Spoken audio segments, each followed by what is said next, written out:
Hello എല്ലാവർക്കും നമസ്കാരം. എല്ലാവർക്കും ഹൃദയം നിറഞ്ഞ ഓണാശംസകൾ. ഇപ്രാവശ്യത്തെ ഓണസദ്യയ്ക്ക് നിങ്ങൾ അച്ചാർ ഉണ്ടാക്കാൻ വിട്ടുപോയിട്ടുണ്ടോ? എങ്കിൽ ഈ വീഡിയോ നിങ്ങൾ മുഴുവനായിട്ടും കാണണം. ഇത് അച്ചാറിന് ഏകദേശം ഈക്വലായിട്ട് നിൽക്കുന്ന ഒരു നാരങ്ങ കറിയുടെ റെസിപ്പിയാണ്. സാധാരണ ഇത് കമ്പിളി നാരങ്ങ എന്ന് പറയുന്ന വടുകമ്പുളി നാരങ്ങ വെച്ചിട്ടാണ് ഉണ്ടാക്കുന്നത്. പക്ഷേ നമുക്ക് ആ വലിയ നാരങ്ങ കിട്ടാനില്ലാത്ത സമയത്ത് ചെറുനാരങ്ങ വെച്ചിട്ട് എങ്ങനെ അതേ റെസിപ്പി റീക്രിയേറ്റ് ചെയ്യാം എന്നുള്ളതാണ് നമ്മൾ ഇന്ന് ഈ വീഡിയോയിൽ കാണാൻ പോകുന്നത്. അതിനായിട്ട് 8 നാരങ്ങ ഇവിടെ കഴുകി എടുക്കാൻ പോവുകയാണ്.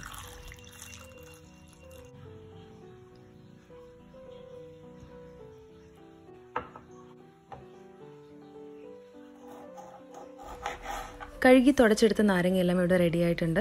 ഇനി ഇതിനുള്ളിലുള്ള കുരുവൊക്കെ ഒന്ന് മാറ്റി നമുക്ക് 12 കഷ്ണങ്ങളായിട്ട് കട്ട് ചെയ്തെടുക്കാം ഓരോ നാരങ്ങയും.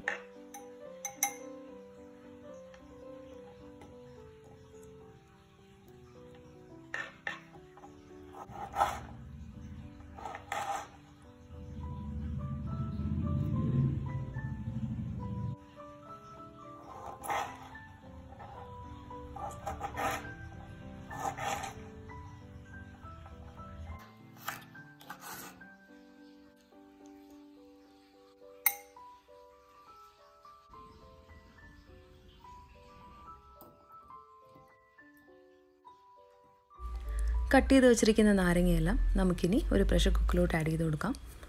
അതിനകത്തോട്ട് 1 ടേബിൾ സ്പൂൺ കല്ലുപ്പും 1 കപ്പ് വെള്ളവും ഒഴിച്ച് 3 വിസിൽ വേവിച്ചെടുക്കാൻ പോവാണ്.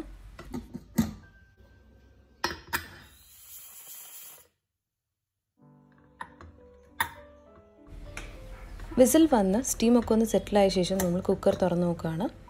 നാരങ്ങ നന്നായിട്ട് വെന്തിട്ടുണ്ട്. സോഫ്റ്റായിട്ട് വെന്തിട്ടുണ്ടാവണം, പക്ഷേ കുഴഞ്ഞു പോകാൻ പാടില്ല.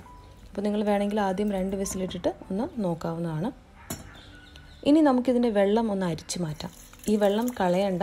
ഈ വെള്ളം നമ്മൾ പിന്നെ നാരങ്ങാക്കറി പ്രിപ്പയർ ചെയ്യുമ്പോൾ ഇടയ്ക്കൊന്ന് ചേർത്ത് കൊടുക്കും. ഇനി ഒരു പാനിലേക്ക് 1/2 കപ്പ് എണ്ണ ഒഴിച്ചു കൊടുക്കുക. എണ്ണ ചൂടായി വരുമ്പോൾ 1/4 ടീസ്പൂൺ കടുക് ഇട്ട് പൊട്ടിക്കാം. അതിലേക്ക് 4 വറ്റൽമുളക് കീറിയത് ഇട്ട് ഒന്ന് ഫ്രൈ ചെയ്തെടുക്കാം. അതിലേക്ക് 4 ചെറിയ ഉള്ളി നീളത്തിലരിഞ്ഞത് ഇട്ട് ഇതുപോലെ ഒന്ന് മൂപ്പിച്ചെടുക്കാം.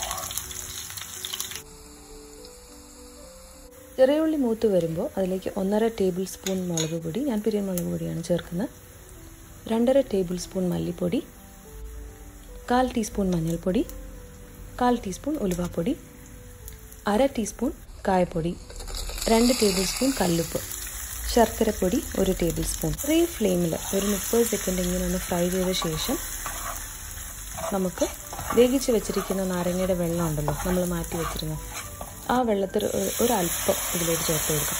എന്നിട്ട് ഒന്ന് തിളപ്പിച്ച ശേഷം വേവിച്ച് വെച്ചിരിക്കുന്ന നാരങ്ങ കഷ്ണങ്ങൾ ഇതിലോട്ട് ചേർത്ത് കൊടുക്കാം. ഇനി നമുക്ക് ആ വെള്ളം ആവശ്യമുള്ളതുപോലെ നമുക്ക് എത്ര ചാറ് വേണോ അതിനനുസരിച്ച് നമുക്ക് ഇടയ്ക്ക് ചേർത്ത് കൊടുക്കാവുന്നതാണ്. ഇനി ഈ മസാലയും ഈ വെള്ളവും നാരങ്ങയുടെ കഷ്ണങ്ങളും ഒക്കെ ചേർന്നിട്ട് ഒന്ന് നന്നായിട്ട് വെന്ത് വരട്ടെ. ഉപ്പ് ആവശ്യമാണെങ്കിൽ പിന്നെയും ചേർക്കാം. നാരങ്ങയുടെ വെള്ളം ആവശ്യമാണെങ്കിൽ പിന്നെയും ചേർത്ത് കൊടുക്കാം.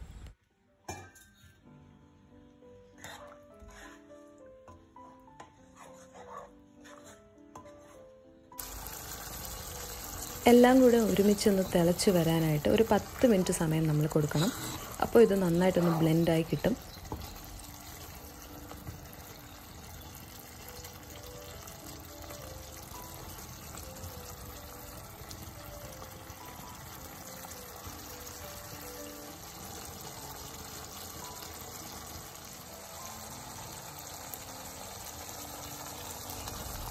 മുകളിൽ ഇങ്ങനെ എണ്ണ തെളിഞ്ഞ് വരുന്ന കാണാം 10 മിനിറ്റ് ആകുമ്പോഴേക്കും. അപ്പോൾ നമുക്ക് അടുപ്പ് ഓഫ് ചെയ്യാം. എന്നിട്ടിത് നന്നായിട്ട് തണുത്ത ശേഷം നമുക്ക് സെർവ് ചെയ്യാം. നിങ്ങൾക്ക് ബാക്കിയുള്ള നാരങ്ങാക്കറി ഒരു ഗ്ലാസ് കുപ്പിയിലേക്ക് മാറ്റിയിട്ട് ഫ്രിഡ്ജിൽ വെച്ചിട്ട് 1 മാസം വരെ ഉപയോഗിക്കാവുന്നതാണ്. അച്ചാർ ഉപയോഗിക്കുന്ന പോലെ തന്നെ നിങ്ങൾക്ക് ചോറിനൊപ്പം അല്ലെങ്കിൽ ചപ്പാത്തി അതിൻ്റെ കൂടെയൊക്കെ നിങ്ങൾക്ക് യൂസ് ചെയ്യാൻ പറ്റുന്നതാണ്.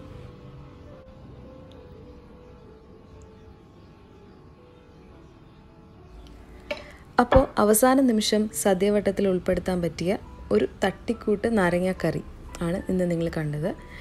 വടുകമ്പുളി നാരങ്ങയൊന്നും ഇല്ലാതെ തന്നെ നമുക്ക് കയ്യിലുള്ള ചെറുനാരങ്ങ വെച്ചിട്ട് തട്ടിക്കൂട്ടാൻ പറ്റിയ ഈ നാരങ്ങാക്കറിയുടെ റെസിപ്പി നിങ്ങൾക്കെല്ലാവർക്കും ഇഷ്ടപ്പെട്ടു എന്ന് ഞാൻ വിശ്വസിക്കുന്നു.